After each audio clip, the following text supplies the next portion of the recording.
महाकवि कालिदास को कौन नहीं जानता है। महान विद्वान जिनके कंठ में साक्षात सरस्वती वास करती थी। कहा जाता है कि शास्त्रार्थ में उन्हें कोई पराजित नहीं कर सकता था। इतना यश, प्रतिष्ठा और सम्मान पाकर कालिदास को अपनी विद्वता का इतना घमंड हो गया कि उन्हें लगा कि अब उन्हें कुछ भी सीखने को बाकी नहीं बचा। एक समय की बात है, पड़ोसी राज्य से शास्त्रार्थ का निमंत्रण पाकर कालिदास अपने घोड़े पर रवाना हुए। गर्मी का मौसम था। यात्रा में अचानक कालिदास को प्यास लगाई। जंगल में दूर दूर तक काफी तलाशने के बाद उन्हें एक टूटी झोपड़ी दिखाई दी। झोपड़ी के सामने एक कुआं दिखाई दिया। बस कालिदास जी ने सोचा कि झोपड़ी में किसी से पानी देने का अनुरोध किया जाए। तभी उसी समय झोपड़ी से एक छोटी बच्ची मटका लेकर बाहर आई। तभी कालिदास उसके पास जाकर बोले, बालिके, बड़ी प्यास लगी है, जरा पानी पिला दे। बच्ची ने कहा, आप कौन हैं? पहले अपना परिचय दीजिए।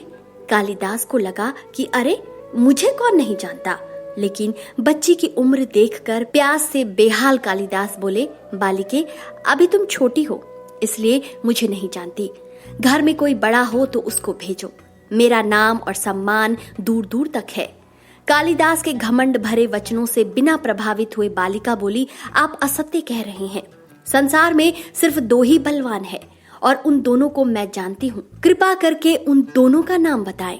थोड़ी देर सोचकर कालिदास बोले, मुझे नहीं पता, मुझे पानी पिला दो, मेरा गला सूख रहा है। बालिका बोली, इस संसार में केवल दो बलवान हैं, अन्न और जल।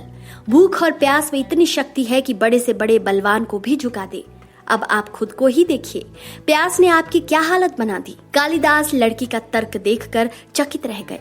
बालिका ने पुनः पूछा, सत्य बताएं, कौन है आप?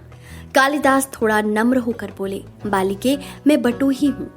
बच्ची बोली, आप अभी भी झूठ बोल रहे हैं। संसार में दो ही बटोही हैं, बताइए वो दोनों कौन हैं? बच्ची बोली, आप स्वयं को बड़ा विद्वान बता रहे हैं और ये भी नहीं जानते। एक स्थान से दूसरे स्थान तक बिना थके जाने वाला बटोही कहलाता है। बटोही दो ही है, एक चंद्रमा और दूसरा सूर्य, जो बिना थके चलते रहते हैं। आप तो थक गए हैं। भूख प्यास से बेदम आप कैसे बटोही हो सकते हैं? इतना कहकर बालिका झोपड़ी के भीतर चली गई। अब तो कालिदास और भी दुखी हो गए। इतना अपमानित कभी नहीं हुए थे। कुछ देर में झोपड़ी के अंदर से एक वृद्ध स्त्री निकली। वो कुएं से पानी भरने लगी। इस बार काफी विनम्र होकर कालिदास बोले, माते, मुझे पानी पिला दीजिए। बूढ़ी माँ बोली, बेटा, अपना परिचय दो। कालिदास ने कहा, मैं मेहमान हूँ। तभी बूढ़ी माँ बोली, तुम मेहमान कैसे हो सकते हो? संसार में दो ही मेहमान हैं, पहला धन और दूसरा यौवन। सारे तर्क से पराजित हताश कालिदास बोले, मैं सहनशील हूँ, पानी पिला दे। बूढ़ी माँ बोली, नहीं, सहनशील तो दो ही हैं। पहली धरती जो सबका बोझ सहती है, उसकी छाती चीरकर बीज बो देने से भी अनाज के भंडार देती है। दूसरे पेड़ जिनको पत्थर मारो फिर भी मीठे फल देते हैं। तुम सहनशील नहीं।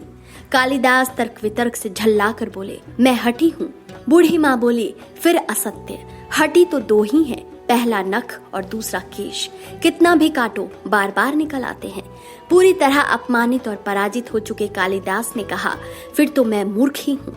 नहीं, तो मूर्ख कैसे हो सकते हो? मूर्ख दो ही हैं, पहला राजा जो बिना योग्यता के सब पर शासन करता है और दूसरा दरबारी पंडित जो राजा को प्रसन्न करने के लिए उसकी चाटुकारिता करता है। कालिदास अब थक चुके थे। वृद्धा के पैर पर गिर पड़े और पानी के लिए गिड़गिड़ाने लगे। तभी आवाज आई, उठो वत्स। कालिदास के सामने साक्षात माता सरस्वती खड़ी थी। देवी ने कहा, तूने शिक्षा के बल पर प्राप्त मान और प्रतिष्ठा को अपनी उपलब्धि मान लिया और अहंकार कर बैठे। शिक्षा से ज्ञान आता है, अहंकार नहीं। कालिदास को अपनी गलती समझ में आ गई। तो दोस्तों, आपको ये कहानी कैसी लगी? अपनी राय कमेंट सेक्शन में देना ना भूलें।